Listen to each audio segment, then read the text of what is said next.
اہل سنت والجماعت کا عقیدہ انبیاء علیہم السلام کے بارے میں کیا ہے کہ اللہ کے جو نبی ہوتے ہیں وہ معصوم عن الخطا ہوتے ہیں.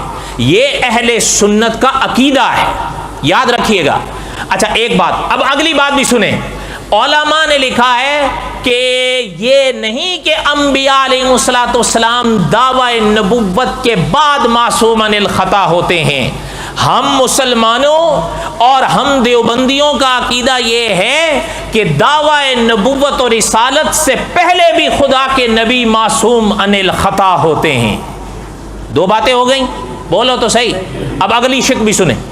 یاد رکھیں، صرف کبیرہ کی نسبت سے نہیں، فقط کہ کبیرہ کے لحاظ سے پیغمبر معصوم عن الخطا ہوتے ہیں، بلکہ علماء اہل سنت والجماعت اور مولانا ادریس کاندلوی رحمۃ اللہ علیہ نے لکھا ہے کہ جیسے انبیاء کبیرہ گناہوں کے لحاظ سے معصوم عن الخطا ہوتے ہیں، انبیاء صغیرہ گناہوں کے لحاظ سے بھی معصوم عن الخطا ہوتے ہیں.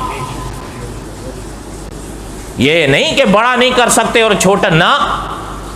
اور مولانا نور الحسن بخاری رحمت اللہ علیہ نے تو بڑی عجیب بات لکھی ہے اپنی کتاب الاصحاب فی الکتاب میں.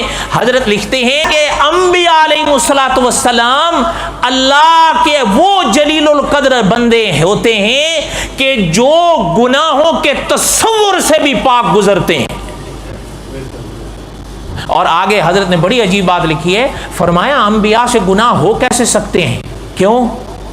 انسان نے انبیاء کی سیرتوں میں سنورنا ہوتا ہے. انصاف. اور ہم انبیاء کی سیرتوں کو دیکھ کے سنوریں گے تو خدا نہ کرے اگر وہ سیرتیں داغدار ہوں گی تو سنوریں گے کیسے؟ آگے حضرت نے لکھا ہے کہ خدا کے جو نبی ہوتے ہیں، خدا کے جو رسول ہوتے ہیں، قدرت ان کی صورتوں کو بھی صاف رکھتی ہے، قدرت ان کی سیرتوں کو بھی صاف رکھتی ہے. اور آگے مولانا ادریس کاندلوی رحمۃ اللہ علیہ کی عبارت لوٹتی ہے کہ حضرت نے فرمایا جو خدا کے نبی ہوتے ہیں وہ گناہوں کے پاس جائیں بڑی دور کی بات ہے، اللہ گناہوں کو انبیاء کے پاس آنے کی اجازت نہیں دیتے. اہل سنت کا یہ عقیدہ ہے.